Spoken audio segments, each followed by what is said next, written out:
Welcome to the deep dive. Today, we're digging into something I think is really fascinating. It challenges a lot of what we think we know about recovery, about healing.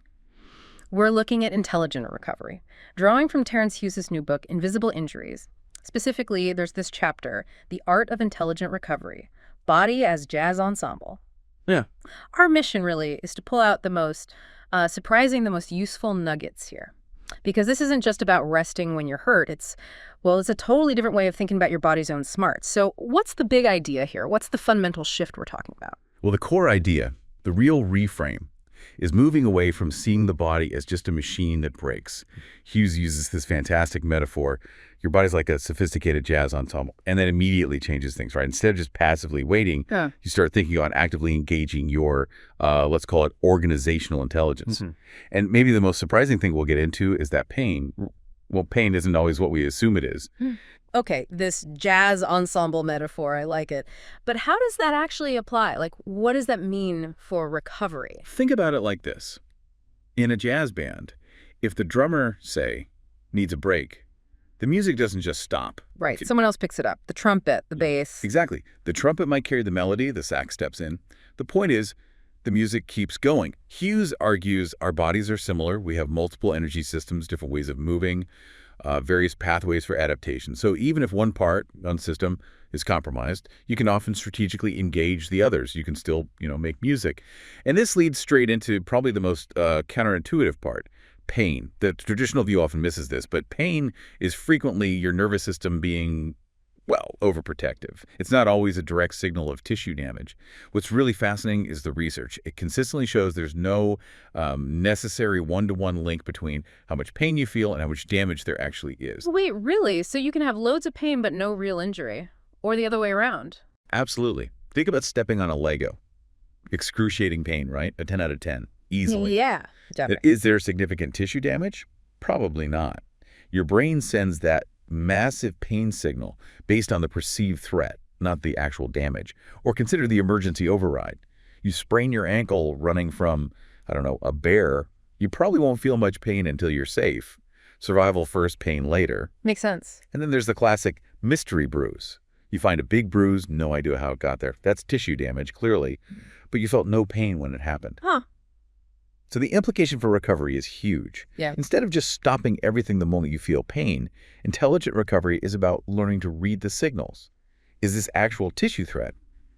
Or is it a learned pattern, maybe overprotection, that isn't really helping you anymore? You become a bit of a detective. The recovery detective, I like that.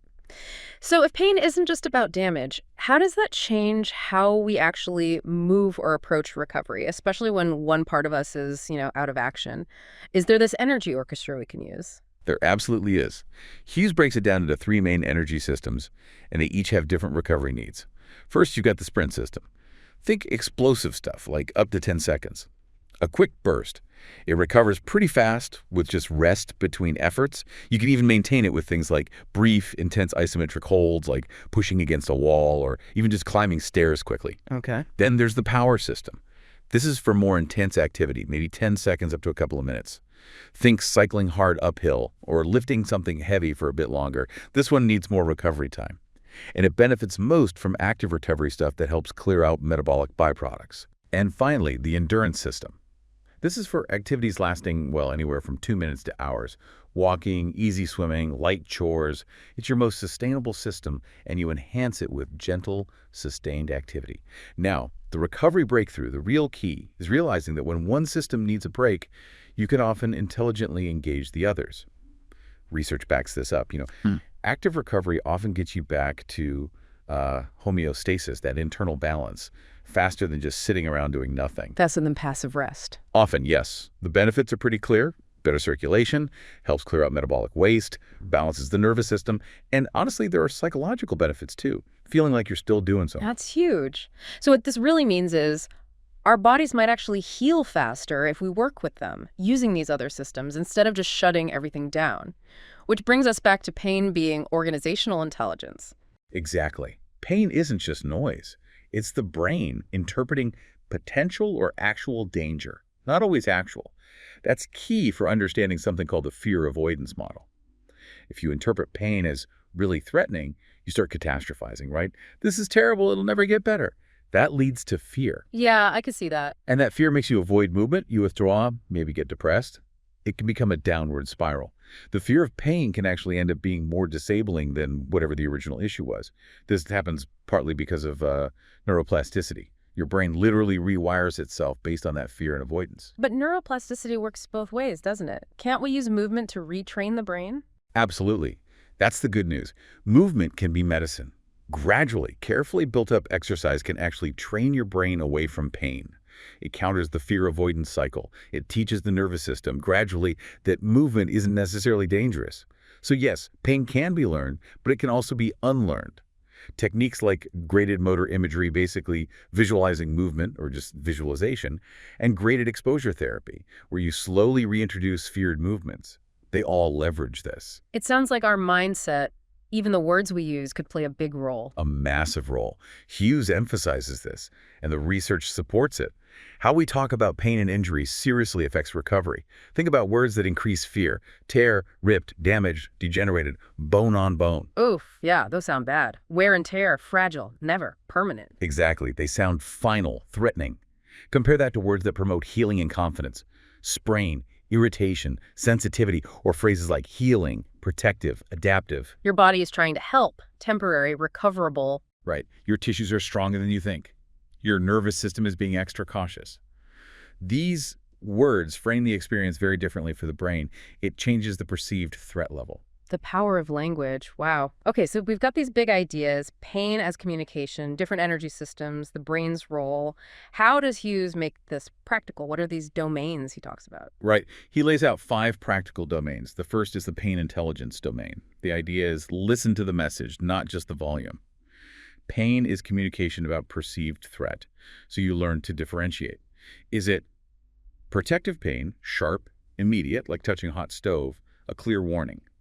Or is it overprotective pain, maybe soreness or guarding that sticks around even after tissues have mostly healed? Your nervous system's still kind of on high alert. Or, thirdly, learned pain triggered by memory, fear, or just the context rather than current tissue danger. Your brain has linked that movement or situation to pain. Okay, but how do you tell the difference? That sounds tricky. It can be, but Hughes offers tools. One is the pain exploration scale. You rate your pain intensity, sure, but then separately rate your perceived threat level and your fear level, all maybe 1 to 10. Ah, so you compare them. Exactly. If your threat and fear scores are way higher than the actual pain intensity score, that's a big clue. It might be overprotection or learned pain. He also suggests the movement detective protocol.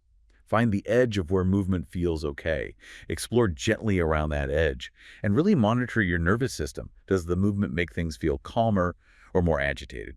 Then you gradually try to expand that pain-free zone. Like testing the waters. Kind of, yeah. And there's the fear versus tissue checklist to help sort things out. Are there clear signs of tissue problems, sharp, worsening pain, swelling, exactly how you heard it?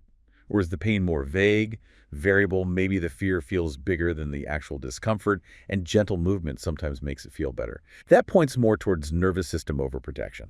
That's incredibly helpful. So let's make it really concrete. Say someone strains their hamstring. How would they use these ideas, pain intelligence, and maybe the other domains, instead of just resting completely? Great example. Okay, hamstring strain, old way. Total rest, maybe aggressive stretching later, new way. First, pain intelligence. Use that scale. Is it sharp, protective pain right now, or more of a dull ache, maybe some fear? You'd probably avoid aggressive sprints or stretches initially, right? Yeah. That would likely trigger protective pain. Makes sense. Instead, you use the movement detective protocol. Maybe explore some really gentle hip mobility, like slow leg swings way inside the painful range. Or maybe gentle neural gliding specific movements designed to slide the nerve without stretching the muscle hard, just showing the nervous system that some movement is safe. Then you bring in the adaptive domain work with what you've got. Your hamstring is injured, okay, but what can you do?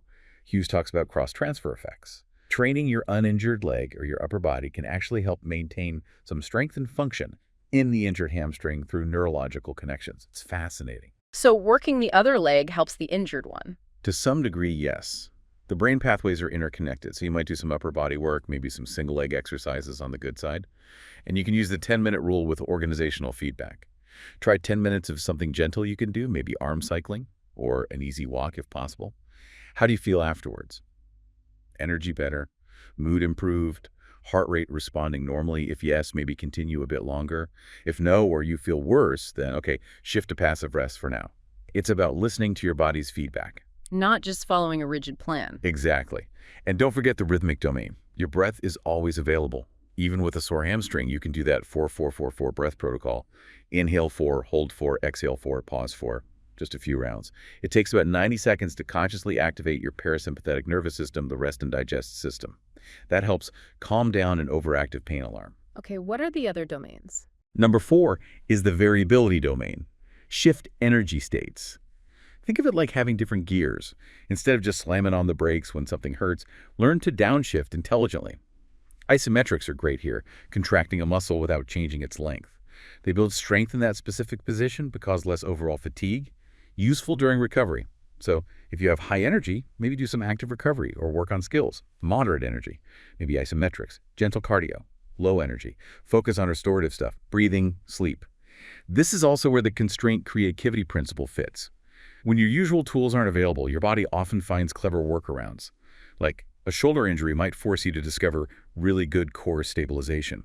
Turning a limitation into an opportunity, almost. Kind of, yeah. And finally, the 5th domain is awareness. Assess, adapt, play. Recovery isn't a one-way street, it's a dialogue. You learn to read your body's signals, pain patterns, sure, but also heart rate variability, how smooth your movement feels. This awareness lets you adapt intelligently, not just react out of fear. It's that recovery detective mindset again. Be curious about the pain's communication. That shift from avoidance to curiosity seems key. Now, you mentioned heart rate a few times. Hughes puts a lot of emphasis on reading heart rate as communication, right? Not just as a measure of intensity. Yes, exactly. Let's take a scenario. You feel okay, maybe a tiny bit tired or stressed, nothing major. You go for your usual easy run. The pace feels fine, breathing's okay, but you glance at your watch and your heart rate is like 15 beats higher than usual for that effort. Right. What does the old thinking say? The old paradigm might say, well, I'm still technically in my zone, so push through. But the organizational intelligence approach. It says, hold on, my heart rate is telling me something different from how I feel effort-wise. There's a mismatch. Something else is going on in my system. This is exception management.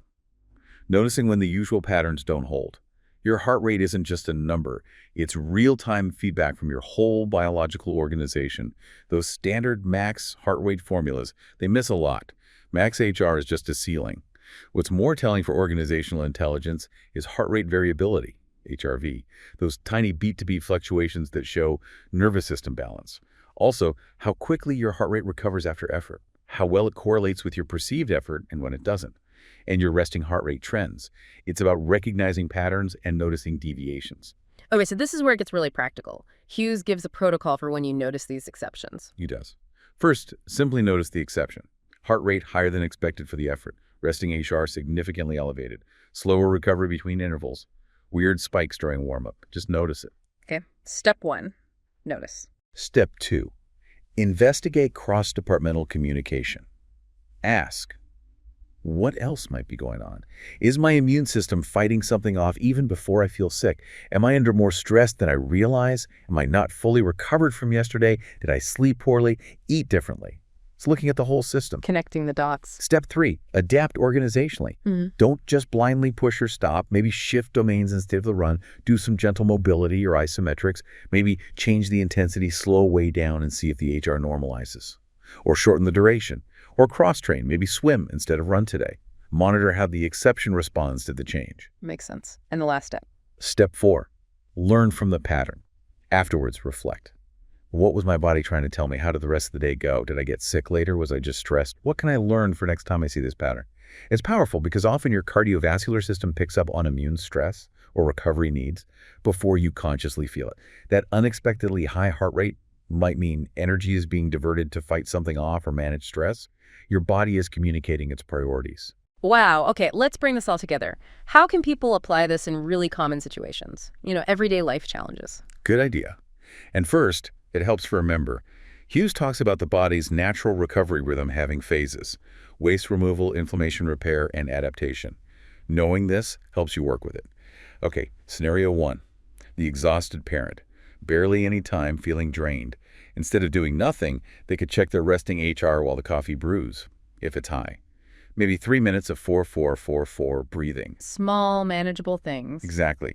Midday, maybe some wall push-ups or calf raises during a kid's nap, using that 10-minute rule to check energy response. Evening, gentle floor stretches while watching TV, maybe noticing their breathing. Weekend, a gentle family walk, focusing on movement, not intensity, using HR as feedback. Okay, what about a desk worker with back pain? Sitting all day, lower back gets stiff and achy. Right. Instead of just suffering until the weekend gym session, they use the pain exploration scale. Is this pain feeling threatening or just stiff and overprotective? They take hourly 30-second breaks for breathing and gentle spinal twists.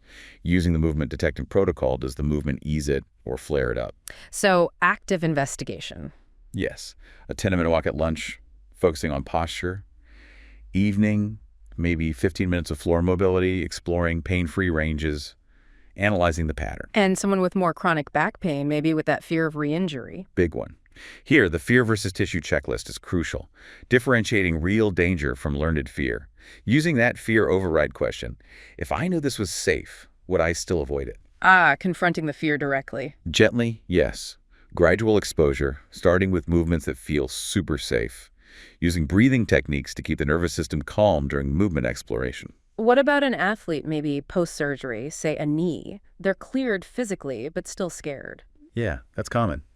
It's about recognizing potential ghost patterns. The nervous system might still be sending old protective signals. So building movement confidence is key. Gradual exposure, maybe using heart rate as feedback for reassurance, reframing the context. The injury context is past, not present. And using neuroplasticity tools like visualizing smooth, confident movement. And one more, the office worker with recurring shoulder impingement, that pain when reaching overhead. Again, assess. Threat versus protection. Use the scales and checklist. Map the movement. Where exactly does the pain start? Use the movement detective approach. Explore gentle ranges below shoulder height. Monitor the nervous system response. Maybe focus on strengthening the supporting muscles, the back and core, that's the adaptive domain. Progressively load within pain-free ranges. Modify the context. How can they do tasks differently to avoid triggering it while it heals? This really feels like it goes way beyond just getting back to baseline, it sounds like. Well, enhancement.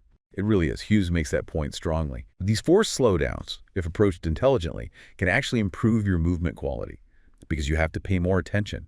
You develop better body awareness. You learn new movement patterns, expanding your vocabulary. And you build patience, persistent skills useful everywhere in life. This kind of recovery intelligence is gold, especially as we age. It helps prevent repetitive stress, keeps all your energy systems tuned up, builds overall resilience.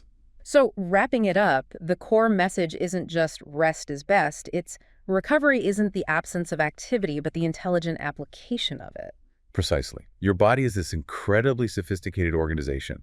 All these signals, HRV, energy shifts, pain patterns, they're forms of organizational intelligence. When things don't match your expectations, like that high heart rate on an easy run, that's not your body failing, that's intelligence. It's communicating something your conscious mind might not have picked up on yet.